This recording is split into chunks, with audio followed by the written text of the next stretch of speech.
The autumn sun hung low over Elmwood Street, casting long shadows across the cracked sidewalk. Elias Hawthorne, 82 and as brittle as the leaves under his worn loafers, paused at the edge of his porch, gnarled hands gripping the railing. Across the overgrown hedges, the Garcia house stood silent, a hollow shell since Maria Garcia's funeral 3 weeks earlier. Here laughter had once spilled like warm honey with the scent of Sunday tamales. Now only the wind whispered through empty windows. Elias' chest tightened.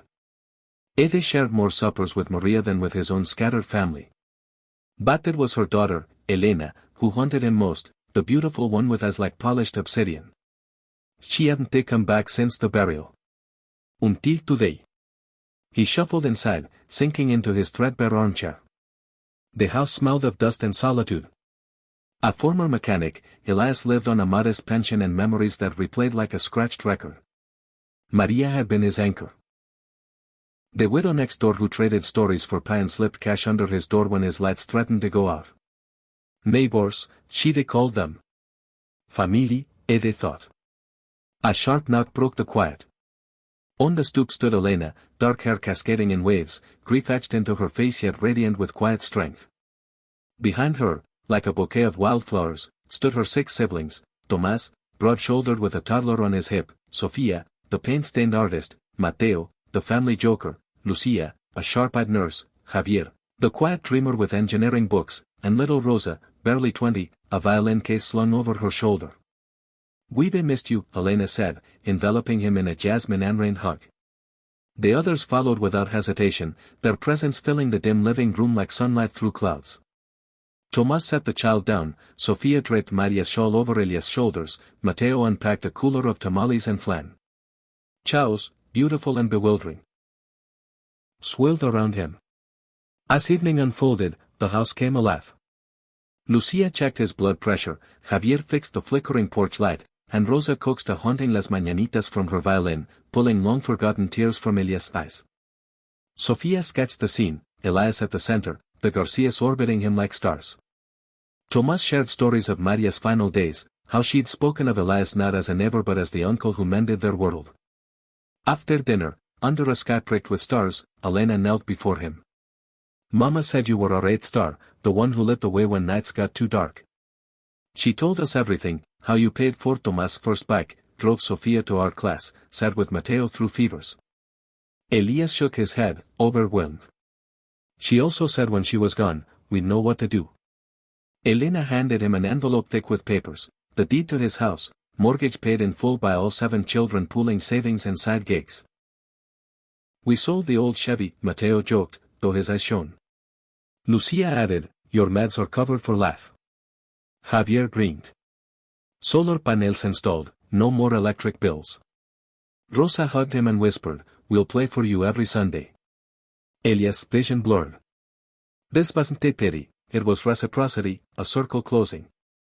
Ede thought himself invisible, but Maria's legacy stood before him, claiming him not from obligation but love. Sundays became ritual. The Garcia clan arrived with instruments, pots of food, and laughter that echoed down Elmwood Street. Neighbors peeked from curtains, drawn by music and the scent of life rekindled. Elias, once a shadow, taught Javier the art of carburetors, braided Rosa's hair, and joined Sofia's community art class. Yet he sensed the cost. One crisp evening he overheard Lucia in the kitchen, "We can't keep this up forever. Elias thinks it's magic, but it's us scraping by."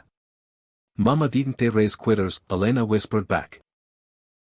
The weight of their sacrifice struck him. True humanity, he realized, wasn't only grand gestures but the humility of receiving and sharing the load.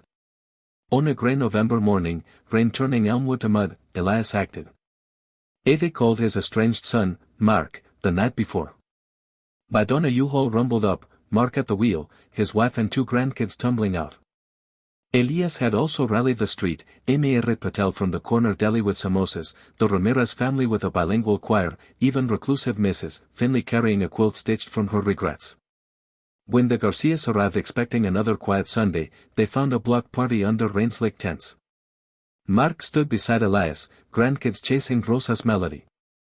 Elias pressed a key into Elena's palm, the key to the Garcia house. "I sold it back to the city as a community space, but it's yours to run." Art classes for Sofia, a clinic corner for Lucia, engineering workshops for Javier. A hub for all of us, neighbors helping neighbors. The revelation rippled through them. Mark admitted Maria had written him letters for years, chronicling Elias' quiet heroics and urging reconciliation. Javier murmured, every action has an equal return. Mateo grinned. Nah, it's family. The kind that chooses you back. The party swelled, umbrellas blooming like defiant flowers against the storm.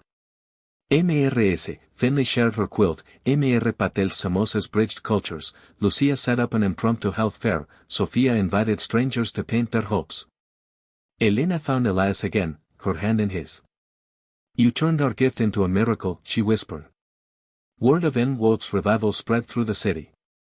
Volunteers and donors arrived, but the real magic unfolded in quiet aftermaths. Mark stayed, converting the garage into a family workshop. Grandkids learned tamale recipes from Tomás' little one. Sundays evolved into streetwide symphonies powered by Javier's solar panels.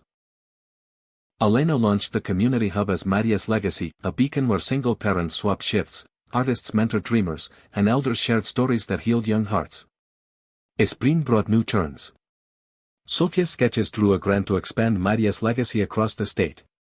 Javier perfected a low-cost solar kit for aging homes, confessing his doubts as the smart one. Elias clapped his shoulder. The real engineering is in the heart, building bridges where walls once stood. Lucia's clinic corner became a lifeline for the uninsured. One evening she brought a young mother named Carla, fleeing abuse. The Garcias embraced her without question, Elena tutored her for a GED, Rosa babysat with lullabies, Tomás repaired her cat. Elias saw Maria's spirit alive in their open arms. Mateo, the family clown, eventually revealed his own pain, the lingering guilt from their father's fatal accident. During an improv set at the hub, he dropped the mask, sharing raw grief.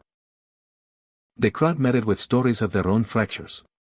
Laughter returned, richer, healing. Elias pressed a photo of their first supper into Mateo's hand. Humor helps, he said softly, but truth cures. Rosa's violin became the oops heartbeat. Late one night she told Elias, I thought beauty was in the notes, but Mama said it's in the silence between. Enadid, armónica in hand. And the people who fill it. Her first original piece, 7 Stars, debuted at the Oops anniversary gala. Tomás, who had shouldered the heaviest load, found relief when Mark offered partnership in a small auto shop. That story's lit a fire, Mark said. With Elena's encouragement, Tomás accepted, the shop becoming a place where grandkids learned wrenches and dreams. Through it all, Elena anchored them, her grace mirroring her motors. At dusk she and Elias walked Elmwood, streetlights flickering like fireflies. I came that first day expecting to grieve alone, she said, linking her arm through his. But you made us see that loss isn't an end. It's a doorway. And you 7? Elias replied, voice thick with gratitude. You're the light on the other side. The true climax was never a single storm but the steady gathering of shared lives. A summer solstice festival filled Elmwood with hundreds, migrants sharing recipes, elders trading tales, Rosa's quartet playing beneath string lights powered by Javier's panels. Neighbors once strangers now danced together, proof that kindness, offered, received, and passed on, could transform a lonely street into a tapestry of light. One snowy evening, Elias sat on his porch as the Garcia house glowed across the way, laughter spilling like starlight. He thought of Maria and whispered to the night, family isn't the blood, it's the hands that hold you when the world lets go. Elena joined him, wrapping Maria's shawl tighter. From inside came the harmonies of her siblings, the grandchildren, the neighbors who had become kin. All of us, she said softly, yours forever. And under that canopy of possibility, Elias felt the years lift, replaced by a lightness that hummed with hope. Kindness, he knew, was the ultimate rebellion against despair, one compassionate act at a time, weaving strangers into family and proving no one rises alone.